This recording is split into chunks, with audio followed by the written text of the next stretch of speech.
Friends, this is a lecture on the 12 powers within you. Sometimes they're referred to as the 12 signs of the zodiac, the 12 sons of Jacob, the 12 months of the year, the 12 hours in the day, the 12 powers of Hercules, the 12 tribes of Israel, the 12 gates of heavenly Jerusalem, the 12 pillars of the temple of Heliopolis, the 12 stars of Janus, the 12 shields of Mars, the 12 mansions of the moon, and the 12 apostles symbolize and portray the 12 powers of man, or the elements of consciousness. The zodiac means the holy belt of animals within you. In other words, infinity, or the 12 powers. These powers must be disciplined and purified before you become illumined, before you become the God-man walking the earth. The 12 sons of Jacob represent the 12 disciples also. Their names and meanings are referred to in Genesis as Reuben, Simeon, Levi, and so on. In Matthew, they're called Andrew, Peter, James, John. They mean the same thing.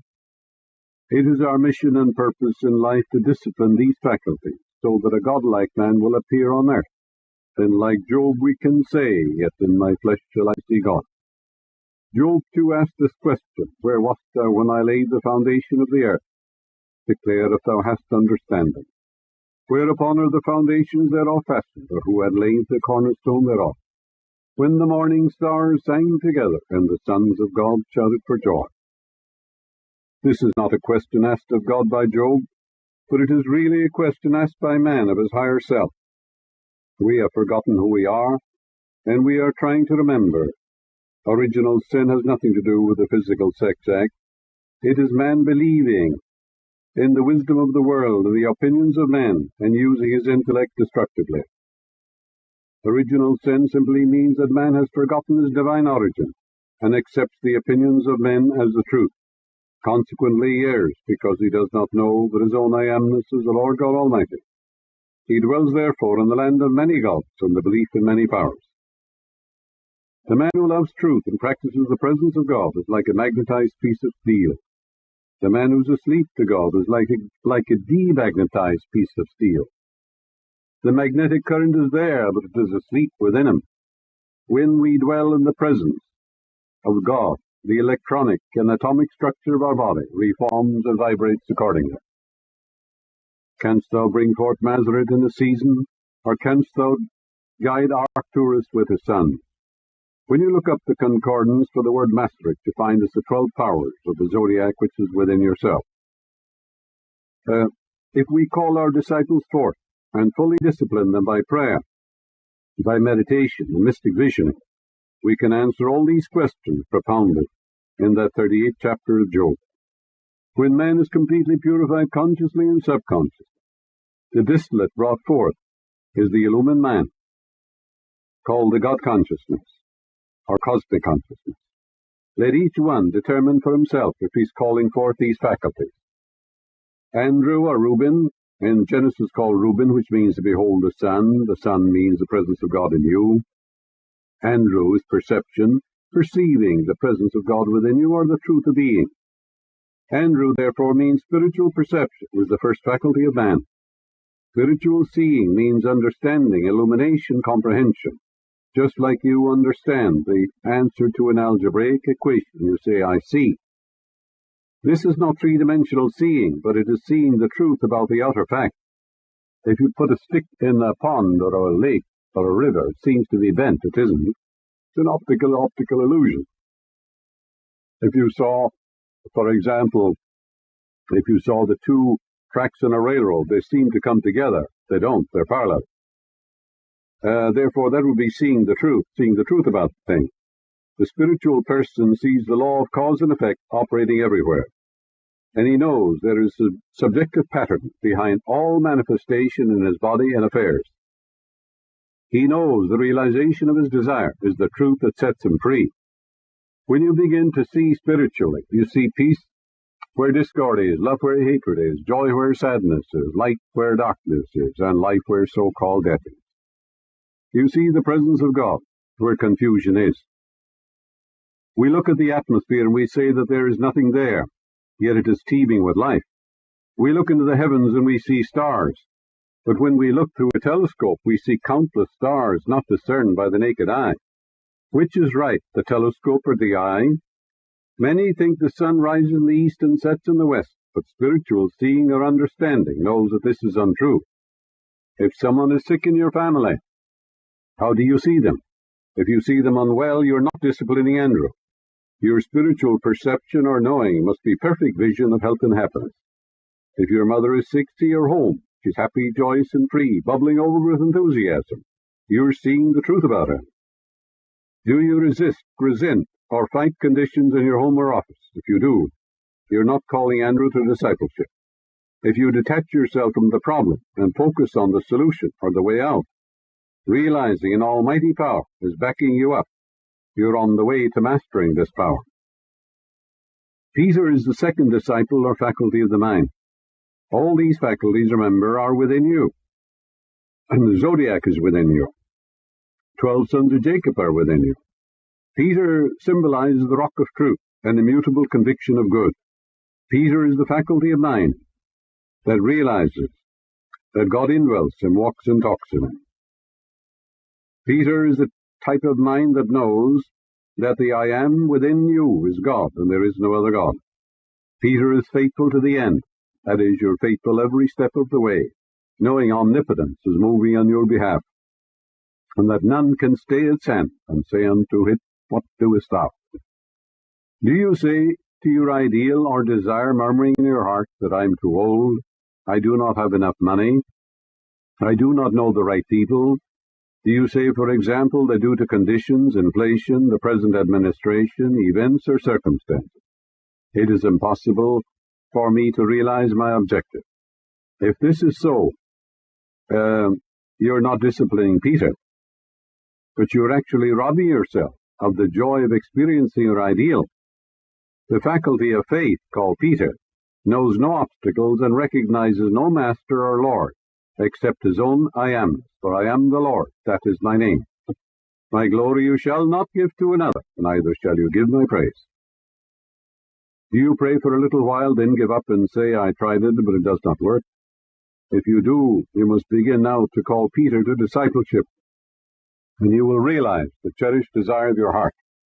Peter is faith every step of the way, faith in the creative laws of life, faith in the goodness of God in the land of the living, faith in the great truth that you know your own thought is created, what you feel you attract and what you imagine you become. We're not talking about faith in creeds or dogmas of tradition. Peter, you're told, denied his Lord 3 times and said, when the cock crows the 3rd time, you will deny me, meaning that you will deny any man as your master. You will give no allegiance to any church or any man on the face of the earth. But you will recognize no man as master. You will recognize God as master. 3, the cock crowing means symbol of dawn, of birth or light. It also is a symbol of victory, symbol of triumph, symbol of conviction. 3 is always conviction. So you're absolutely convinced that I am is the Lord within you, and there is no other Lord. Therefore you'll give no allegiance to any man, or any institution, or any creed or dogma, but your total allegiance will be to Peter, not to Peter, but to the God presence within you, and you'll know no other God. All right. Where is your faith? Is your faith in the infinite intelligence within you, the supreme power? If so, you are calling Peter to discipleship. James is the righteous judge. My judgment, he said, was as a robe and a diadem. This means when we begin to discipline the faculty called James, we decree wholeness, completeness, and perfection. Our judgment, meaning your conviction, is as a robe based on the truth, and the diadem, beauty and perfection. We ask ourselves, how is it in God in heaven? All is bliss, harmony, peace, joy, abundance, security, right action. For that's the infinite spirit within you, where all is bliss. Then your verdict is based upon harmony, health, and peace. The judgment, with what judgment ye judge, ye shall be judged. The decision or the conclusion you come to about any person, whatever that thought is in your mind, you're creating it in your own mind, in your own body and circumstance. That's why you don't judge. For with what judgment you judge, you are judged. In other words, you create these in your own mind because you're thinking it and feeling it. Do you now condemn, criticize, or dwell on the shortcomings of others? If this is true, you're not calling James to discipleship, but you're actually building these negative qualities within yourself. We fulfill that which we condemn. We become what we condemn. Look around and you will see ample evidence of this. Are you incapable of hearing unpleasant things about another? Do you hear and realize only the good for the other? The student of truth, disciplining James, never gossips, criticizes, condemns, or vilifies, or finds fault with people. If he hears gossip and it is true, the student rejects it mentally and never breathes a word of it. The Bible says to imagine evil against the other is to lie. Begin to call this faculty to discipleship. So James is the righteous judge, you see. Right thinking, right feeling, based upon universal laws and principles, based upon the eternal truth. When there is no opinion, there is no suffering. Where there is no judgment, there is no pain. If the cucumber is bitter, do not eat it. If there are briars or brambles on the road, avoid them. Your judgment is your own conclusion in your mind, and the measure you meet shall be measured unto you again. Whatever you send out comes back to you. If you send out resentment, antagonism, hostility, you're thinking it and feeling it, and you're building poison pockets in your own subconscious mind, and you're creating havoc in your own life. Therefore, you are selfish, really, when you bless the other and see the presence of God in the other and call it forth, because you're blessing yourself. John is the embodiment of love. Love frees, love gives, is the Spirit of God. Love has neither height nor depth, neither length nor breadth. It neither comes nor goes, and it fills all space, and the ancients called it love. They said also that the world was framed on the shoulders of love. When you love a woman, for example, you don't do anything unloving. And love is kind, it vaunteth not itself, it's not puffed up. Love is not possessiveness. Love is not jealousy. Love is not resentment. Love is trust. When you looked into your mother's eyes, you saw love there. You trusted her. Do you trust your wife and your husband? Are you seeing the God in them? If you love your wife, you'll love to see her as she ought to be, happy, joyous, and free. If you love your husband, you'll love to see him successful, happy, joyous, illumined, inspired. You'll love to see all the qualities of God resurrected within him. You'll pray for him. And likewise, you'll pray for your wife. You identify with God in the other, and you exalt the God presence in the other. That's loving the other. We know that all things work together for good to them that love God. Love God means give your allegiance, loyalty, devotion to the one presence and the one power, the living Spirit within you. The minute you give allegiance to sticks or stones, or any created thing, or you put some man on a pedestal, or you worship the stars or the sun or the moon, or any created thing, that moment you cease to love God because you're no longer loyal to the one presence and power, for love is loyalty. I am God, and there is no God beside me, and from the rising of the sun to the setting of the same, there is none else. Therefore you do not give power to any created thing. The man who loves God does not give power to the phenomenalistic world. He does not give power to a created thing. He gives power to the Creator. All right, are you giving all allegiance, devotion, and loyalty and recognition to the one presence, the living Spirit within you? Are you giving power to others to disturb you? Are you giving power to the weather? If someone sneezes, do you give power to the germs or something? If so, you're not loving John, or you're not loving that particular faculty within you. God and good, you see, are identical and synonymous in all sacred scriptures. When we fall in love with these qualities and attributes, such as honesty, integrity, success, peace, forbearance, and justice, when we love truth for truth's sake, we are loving God our good, for these words are synonymous. Are you afraid of the future? Are you worried about your family, friends, or business? In short, are you unhappy? If you are, you can rest assured you're not loving God or the good.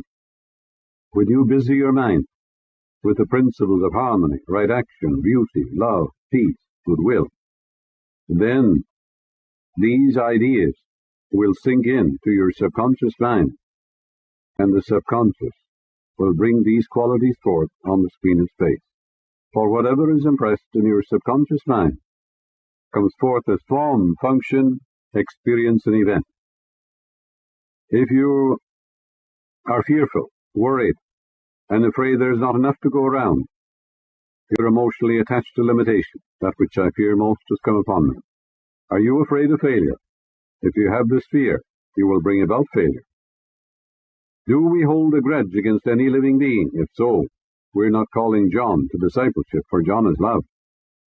If this is true, we're not controlling John, we're not calling that faculty to discipleship, because when we discipline these faculties, they will work wonders in our lives. They will become our servants. But if they're undisciplined, we're like an unruly mob. In order to bring John to discipleship, you must forgive the other. You must forgive yourself for harboring negative, destructive thoughts. Otherwise, there is no love in our hearts. Love the other by rejoicing that the person you say wronged you or cheated you. Rejoice that he's living joyously and happily, that the light of God is shining him. Claim that the law of God is working for him, through him, and all around him, and that peace fills his mind, body, and affairs. Radiate love, peace, and goodwill to him. Wish for him all the blessings of life. And when you do that, you realize then love is the fulfilling of the law, for love is goodwill. It's an outreaching of the heart. You have to love the other. You don't have to like him. You don't have to invite him into your home, associate with him, but you do have to love him in the sense that you wish for him health, happiness, and peace, and all the blessings of life. That's very simple. When you do that, you're selfish too, because you're blessing yourself, because you're thinking of these things, and you're meditating on them, and you're creating these qualities in your own mind, body, and circumstance. Can you rejoice in hearing good news about the so-called enemy? If you cannot, you're not in charge of this faculty. If you have failed to embody your ideal, you're not disciplining John, for John is emotional attachment. You know, you can fall in love with music, harmony, electronics.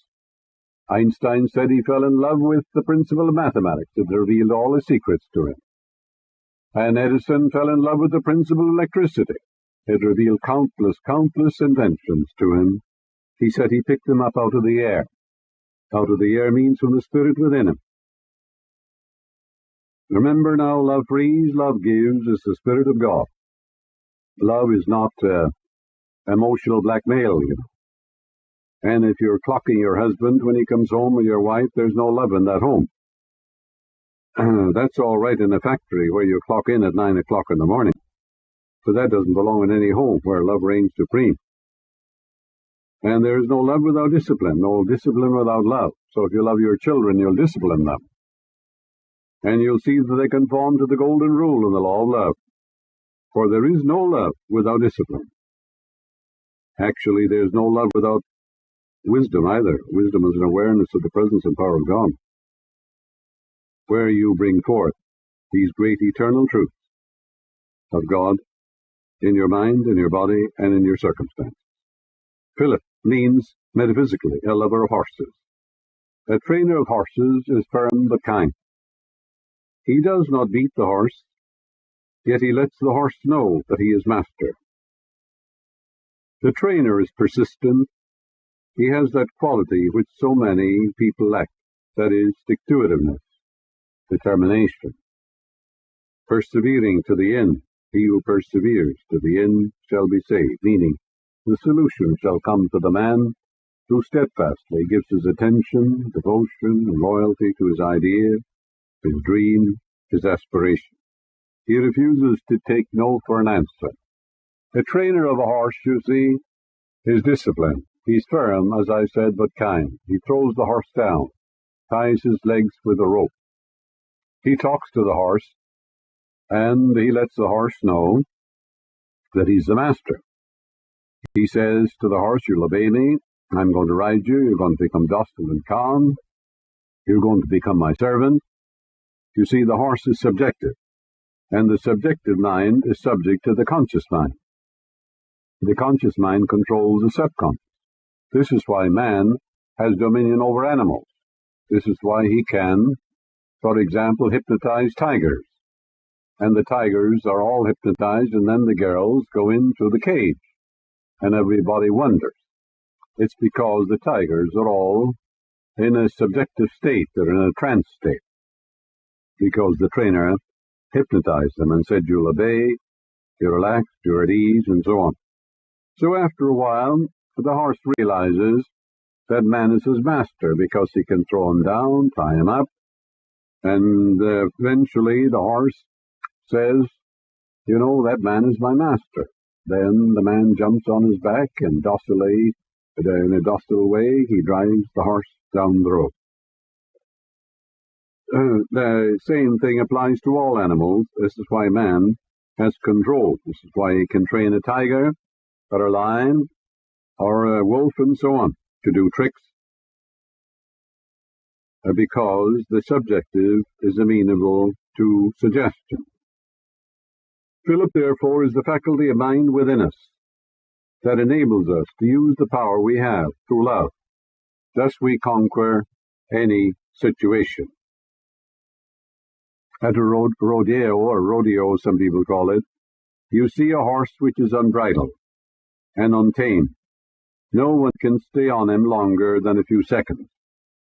This is the way with many people. They contemplate a new idea. They become enthused about it. A delightful mood is engendered. However, someone may sway them, or they may hear some unpleasant news which throw them off the horse. For example, a girl was contemplating a beautiful trip to Italy. She had planned to visit some relatives near Rome. She told some of her girlfriends and others about it, and they said, don't go to Italy, they hate Americans there, the students are burning the flag and all this sort of thing, the food is terrible, and the hotels, they hate you, and the money situation is very bad, and all this sort of thing. She listened to all this talk and cancelled the trip. You know, she listened to these girls saying how awful conditions were, that there was no possibility of swimming there, the water was polluted, and the prices were outrageous and all. Later, some of her friends went to Italy, and they had the time of their life. Since she had contemplated, you see, a delightful trip, undoubtedly she would have had a wonderful trip. She lived in the joyous expectancy of it, as within, so without. A wonderful trip was in store for her. But she permitted the negative suggestions of others to throw her off the lovely horse that she was riding. Let us ride the mood to Jerusalem, which means let us sustain it, and we will reach the city of peace within ourselves. In other words, it is the sustained mood that creates. You have to be faithful every step of the way to the end. For example, a trainer of horses, he's an expert. He's teaching others how to drive the horse, how to ride the horse too. And suddenly he's thrown by a particular horse. What does he do? He doesn't say, why did this happen to me? What's wrong with me? I must be losing my grip. Not at all. He jumps on the back of the horse as fast as he can, taps it gently, and off he goes. You know, he knows very well that if he began to analyze himself, say, what's wrong with me? I'm losing my grip. I must be getting nervous or old or something. Why did this happen to me? He'd become very, very nervous, irritable, and upset, and the horse would pick it up. He'd lose his cool, so to speak. He'd lose his balance, equilibrium, and serenity. You see, he's too smart for that. He doesn't spend one moment in regret, but right back on the horse. Is that what you do? If so, you are disciplining Philip. Can you be swayed or made to change your mind? Can negative suggestions, ridicule, and criticisms of others throw you off the horse? If this is true, you're not disciplining Philip. Does the death of one of your dear ones cause you to feel despondent and gloomy, or do you rejoice in their new birthday? If you feel dejected and gloomy, you're not calling Philip to discipleship, but if you rejoice in their birthday, you are. Bartholomew means, according to the concordance, son of the furrow, or son of the plough, that is, prepared for seed. Metaphysically, it represents imagination. Imagination separates man from man, the beacon light in the world of darkness. Scientists, engineers, and astrophysicists, government and art and science are all looking for men with imagination. The whole world says it can't be done. The man with imagination says it is done. This faculty of the imagination has the power to cast every idea that man can conceive onto the screen of space in substance and form. The disciplined imagination, the furrowed land or son of the furrowed, is capable of picturing only lovely states and delightful moods. Imagination and faith are the two pillars, Jachin and Boaz, that lead to the Holy of Holies within yourself. We call Bartholomew to discipleship when we imagine the reality of the fulfilled desire. Whatever you imagine and feel to be true, your subconscious will accept and bring it to pass as form, function, experience, and events.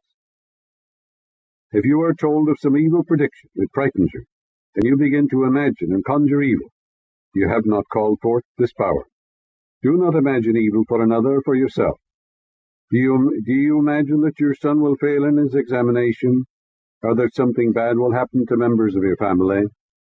If you have these negative patterns, you're failing to call this great faculty to discipleship. For imagination is the workshop of God. Imagine what is lovely, beautiful, and of good report. Imagine you're a tremendous success. Imagine you now are doing what you love to do, divinely happy, divinely prosperous. The great singer, imagine she's before a wonderful audience, and that the majestic cadences of God are coming forth through her. She imagines loved ones congratulating her. She sees the audience, and she gets the thrill and the joy of seeing a light in their eye, and of listening to the applause and all that. She does all that in her mind, and it sinks into the subconscious mind. And then the nature of the subconscious is compulsion. She's compelled to become the great singer, or the great dancer, as the case may be. Yes, imagine what is lovely and of good report. Your little boy perhaps is at school. What do you imagine about him? Do you think the truck has run over him? Or that he's fallen in the pond, or he's going to get sick, or the flu, or something? No. You realize where he is, God is. The love of God surrounds him and folds him and enwraps him. You're the mother, let us say, and you close your eyes during the day, and the little boy comes home, and he tells you, Mother, the teacher praised me today. Look at the wonderful marks I received. You're imagining what is lovely and of good report, and that's exactly what the boy will do, because you're calling things that be not as though they were, and the unseen become seen. Because what you imagine, the other telling you, and as you feel the wonders of it all, and as you rejoice in it, you are actually calling forth the God in him, because the boy is born to win, to succeed.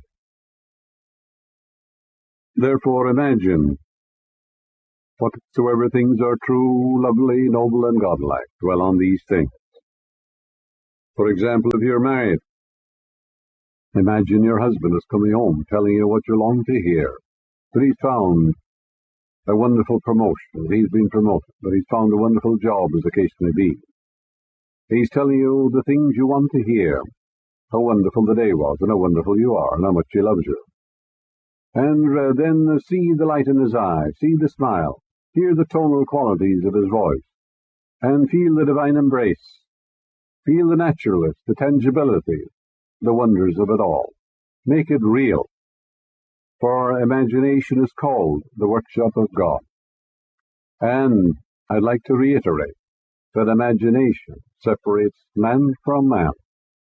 It is a beacon light in a world of darkness.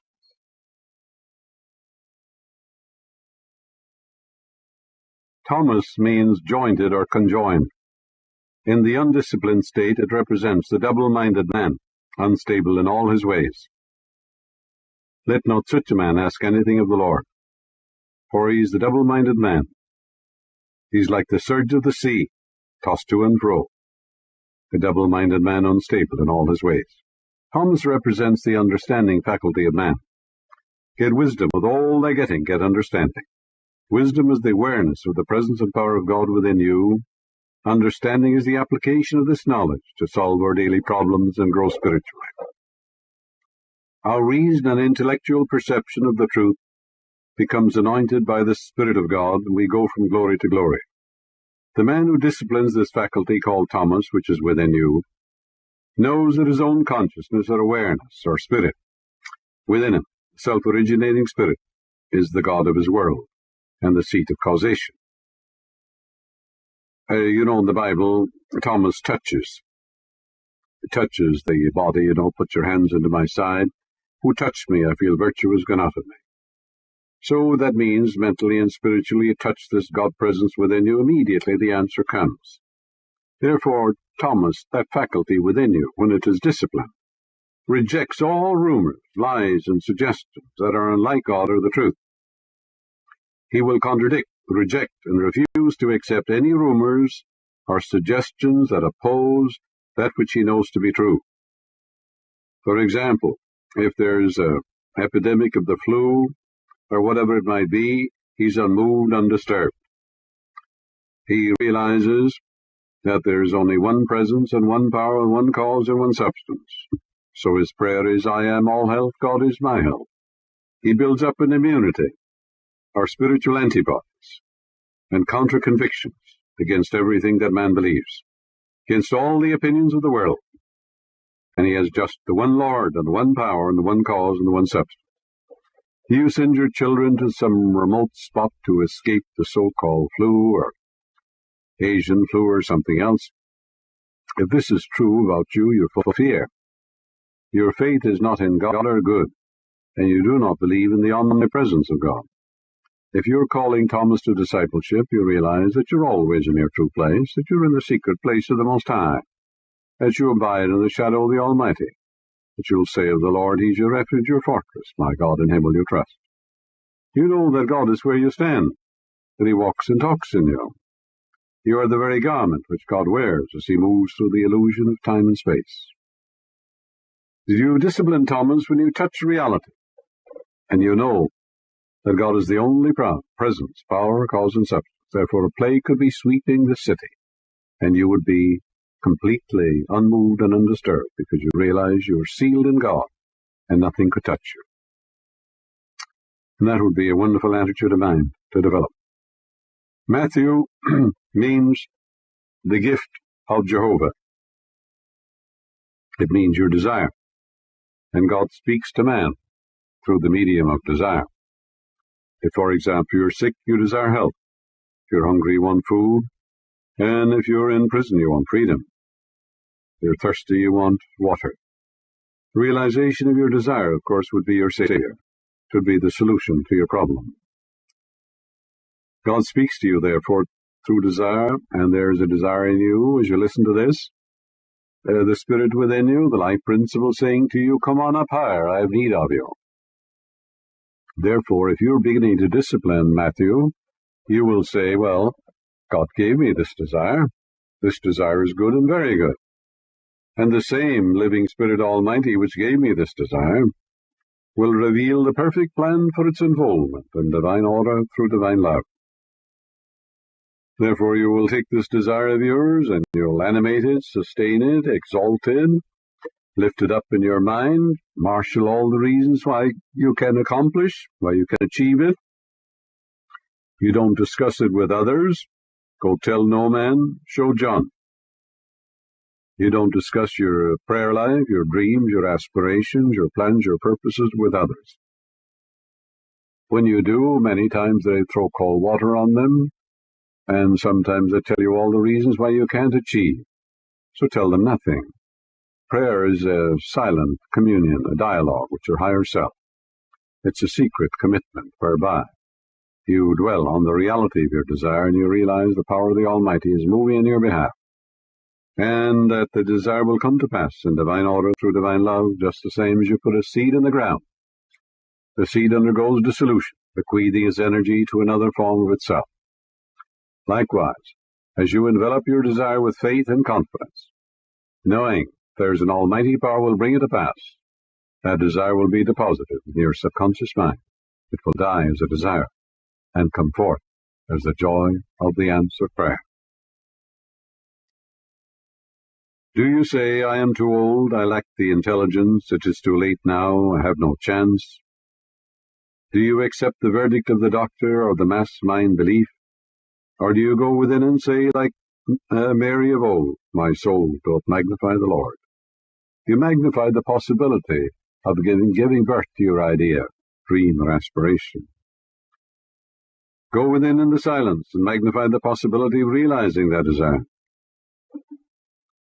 Nourish it, sustain it, exalt it, love it, woo it, and gradually as you walk with it, realizing that the Almighty Power is backing you up, gradually, you're conditioning your mind and it will sink into your subconscious, where it will die.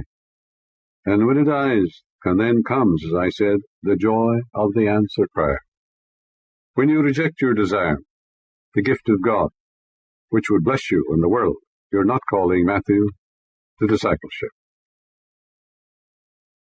For the desire that you now have to be the great artist, the great singer, or the great pianist, as the case may be, well, you can rest assured that the desire that lingers is the true desire.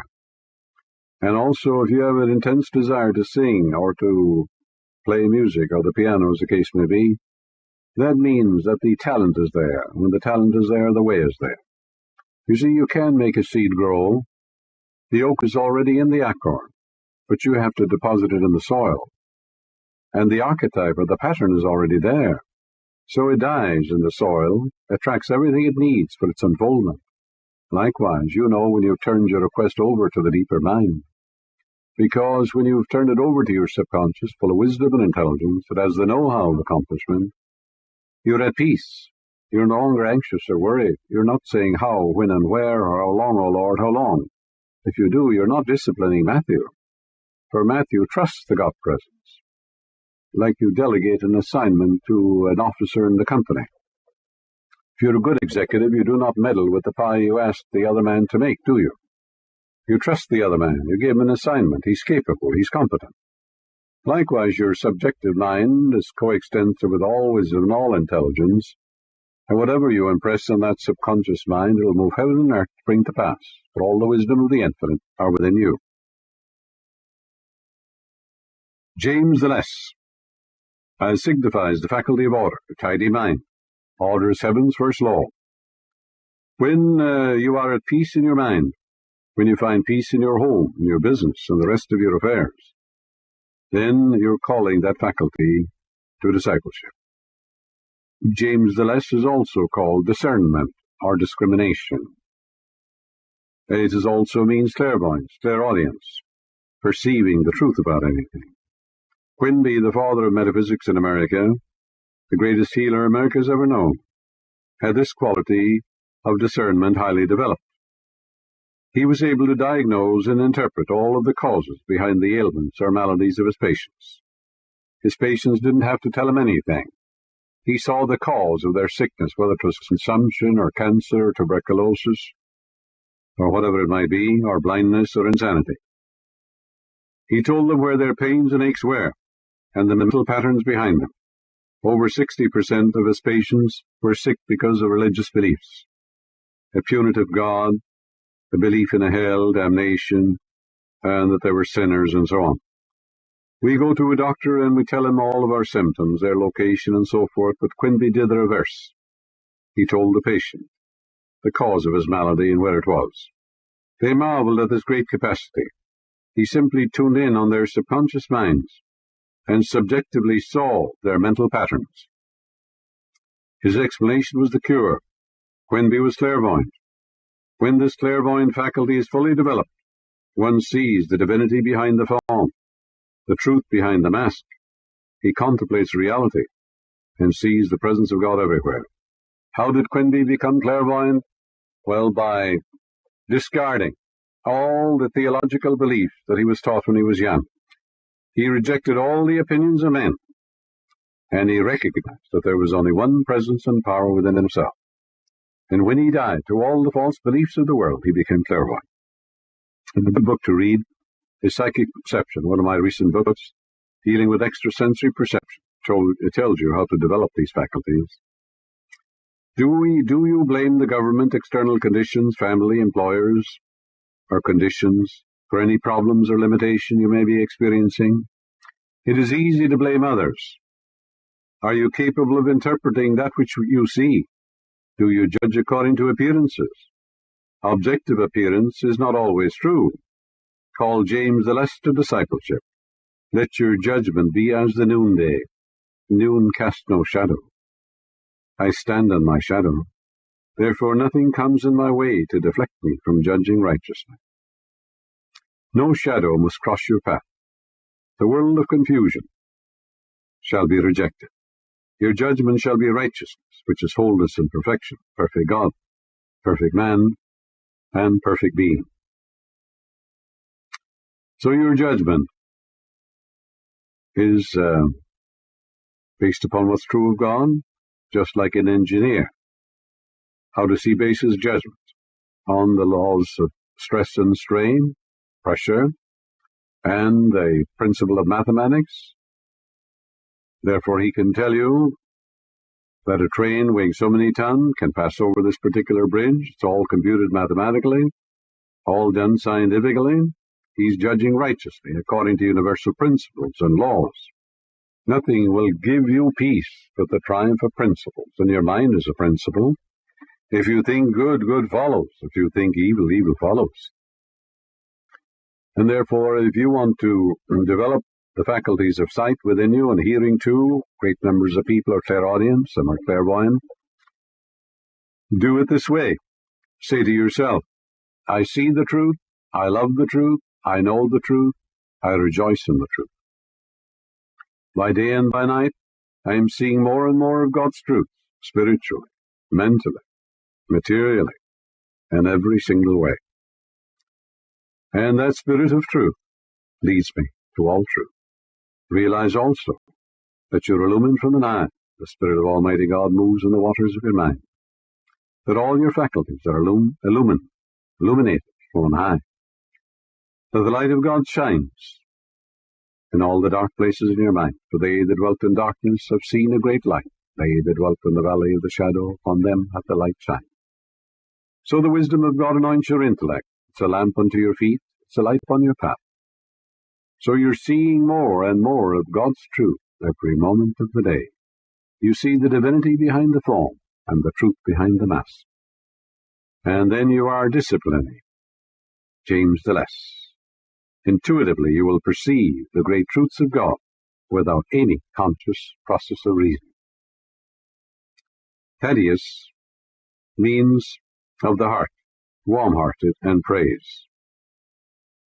Thaddeus represents the exalted mood, the happy, joyous state. I, if I be lifted up from the earth, will draw all men unto me.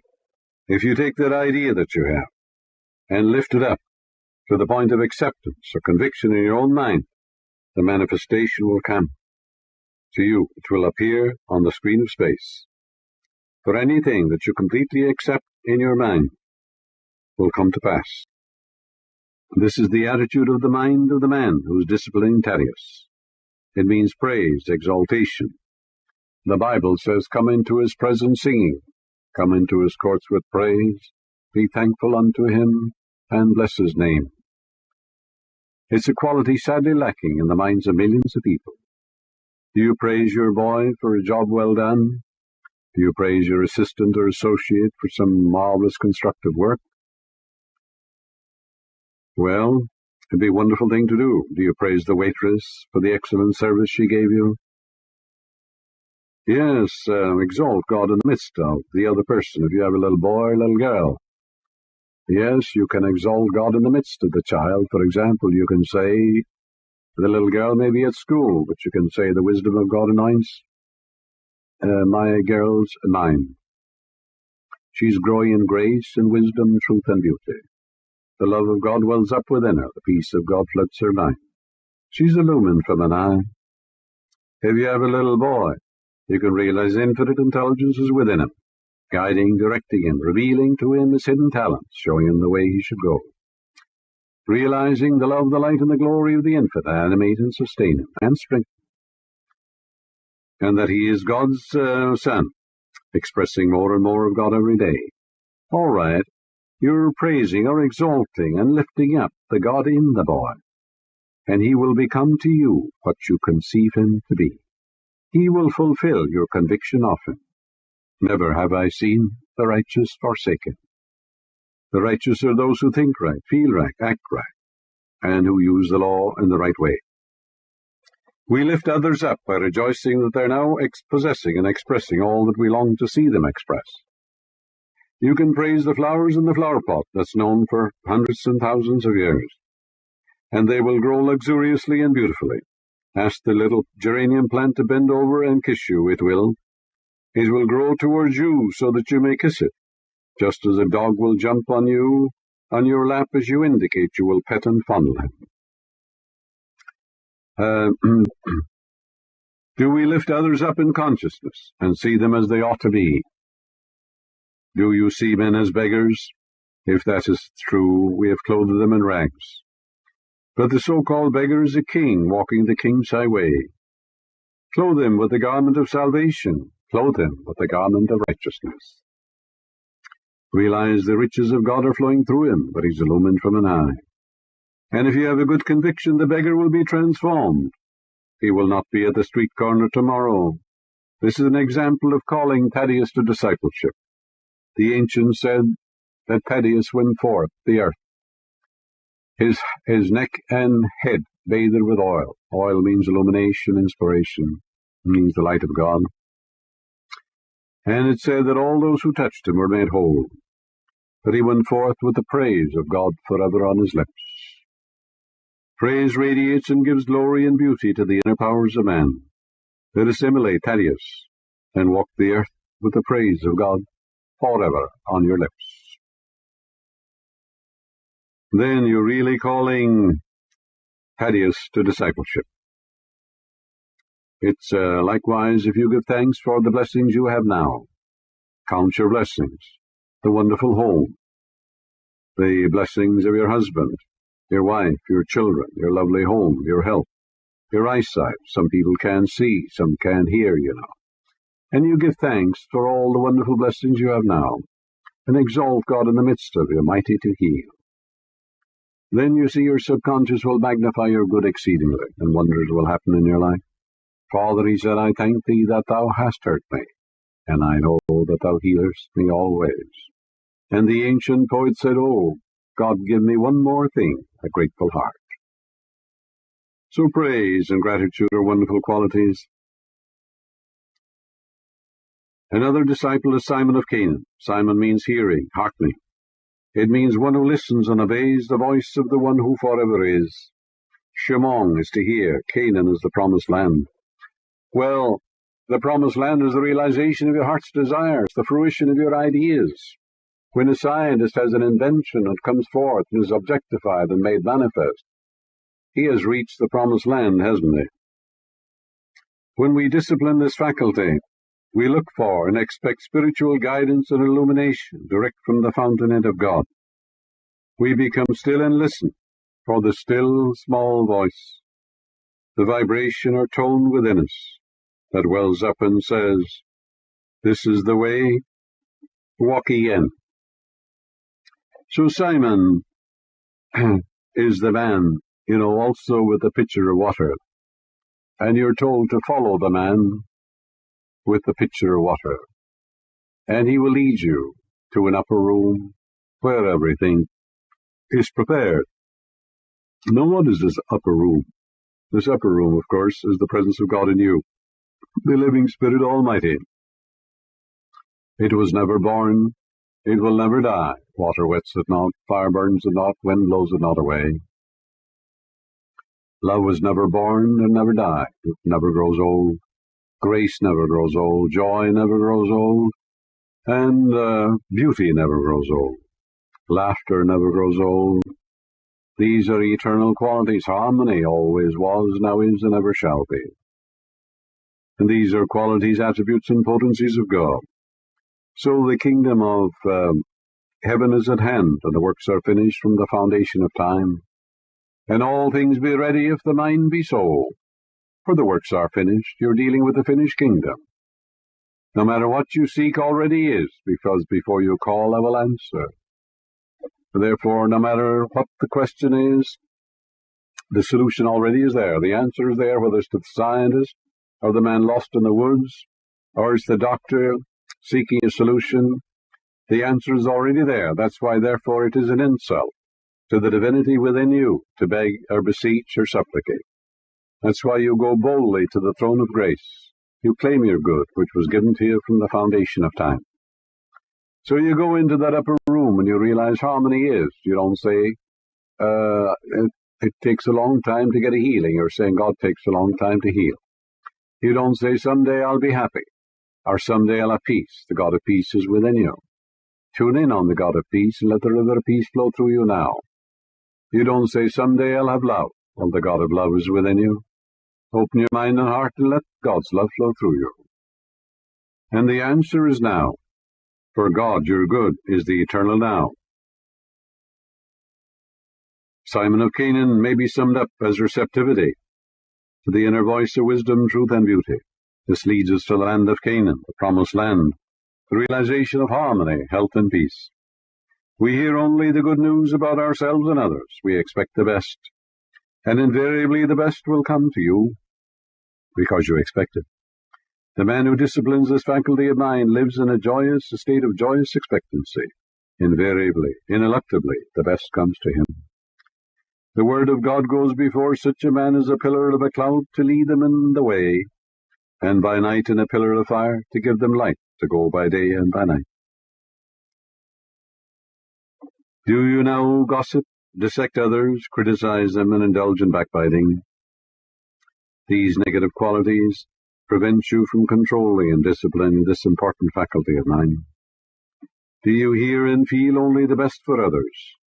If you can, turn not aside and faint not, and this presence and power will lead you to a land of plenty, flowing with the milk of life eternal and the honey of unblemished wisdom. And the pillar of cloud will lead you on the way, and by night in a pillar of fire.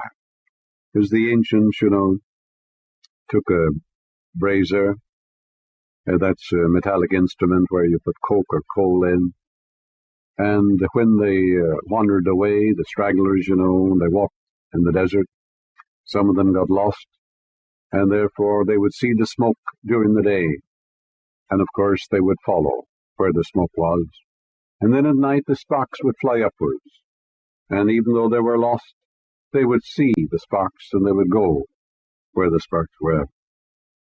But also that has an inner meaning. The cloud by day, the cloud, becomes saturated and falls as rain. I'll rain blessings from heaven for you. It means walk in the consciousness of God's presence, the love of God surrounding you, and enfold and enwrap you. And divine love going before you. That's the pillar of cloud. Pillar is a fixed conviction of God's presence. And that leads you on the way. For divine love goes before you, making straight, joyous, and glorious your way.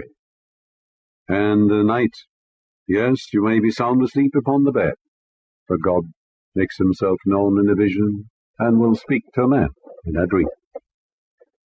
Judas means limitation, the sense of need, desire, or the irredeemed life force. It has nothing to do with a man. It's not a man at all. We're all born with Judas, because Judas means limitation. That's the only way you can develop and discover yourself. You must have problems, challenges, difficulties, otherwise you'll never discover your divinity. You're not born fully orbed. God becomes man by his belief in being man. God limits himself by his belief in being man. Therefore you are God walking the earth. We're all born with Judas, meaning limitation. You have a body, you're limited, you're born into all that this mass mind represents. We're born into the world where we're conscious of boundaries, time, distance, and other limitations. You're aware of opposites, you're a sentient being, you have sensation, and there's night and day, ebb and flow, in and out, sweet and sour, there's comparisons, and so on. Thou hast been in Eden, the garden of God, and every precious stone was thy covering. We were all in a desireless state at one time. We were in the living Spirit Almighty. Now we're born into the three-dimensional world. We have desires. Our failure to realize our desire, cherished hopes and ideals, is the cause of our frustration. Lack of understanding has caused men to lust, hate, and be greedy for other people's property, territory, possession, land. So it is said Judas carried the bag of money, sense of need or limitation. When we discipline this faculty, it is one of the greatest of all the disciples, for it reveals the God self, or the truth that sets us free. We're told Judas betrayed Jesus. This, of course, is a parable and allegory. Betray in the Bible means to reveal. So I must know your secret. And the secret is the presence of God in you. For betray means to reveal. Now every problem reveals its own solution in the form of a desire. A boy of 8 years of age can see this. Judas is necessary for the drama. I have chosen 12, and one of you is a devil, meaning limitation. All right, you can't get rid of it because it's necessary for your unfoldment. But it's through our problems we discover the God presence within, which is our Savior. The joy is in overcoming the problems. When we accept our desire, then the realization of our desire is our Jesus, or the solution to our problem. Well, all that's symbolic. Judas dies or commits suicide, and the Savior, or answered prayer, is revealed or made manifest. We discipline Judas when we surrender ourselves to the influx of divine love and consecrate ourselves to the purity of purpose.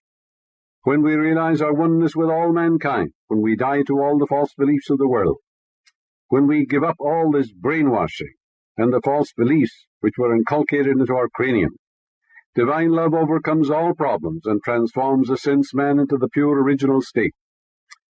Have we any religious, political prejudices now, or personal saviors, or things of that nature? Do you look down on others and say it's unfortunate that they're not Christians or something? If so, you're not disciplining this faculty. For God is no respecter of persons and knows nothing about Jews or Christians. In him there is no Jew, no Greek, no Hindu, or anything else. Only the ever-flowing reality, flowing on forever. Do you like to retain your prejudice? If this is true, you're not disciplining Judas, because Judas means attachment, which is the divine indifference. Indifference is the tie that severs. You detach yourself from all these beliefs, and you realize there's only one God, the Father of all. We're all God's children. Love is that which binds us to our good, which means that we take our attention away from that which we do not want and focus on the good that we do. When we die to all false beliefs, we're back again in the garden of God.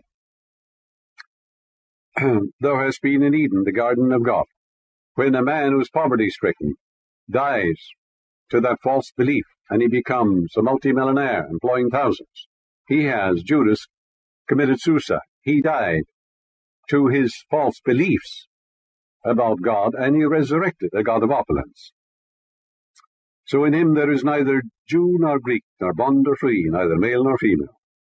So as the sun moves through the zodiac in its cycle, in like manner, symbolically speaking, must the Spirit of God move through our 12 faculties, inspiring and breathing into them the light of the life of the one presence and the one power. As we discipline these faculties, we consciously become God's radiation, dissolving barriers between men. Realize, therefore, that you're here to glorify God and enjoy him forever. I have glorified thee on earth, I have finished the work which thou gavest me to do. Glorify thou me with thine own self, with the glory which I had with thee, right now.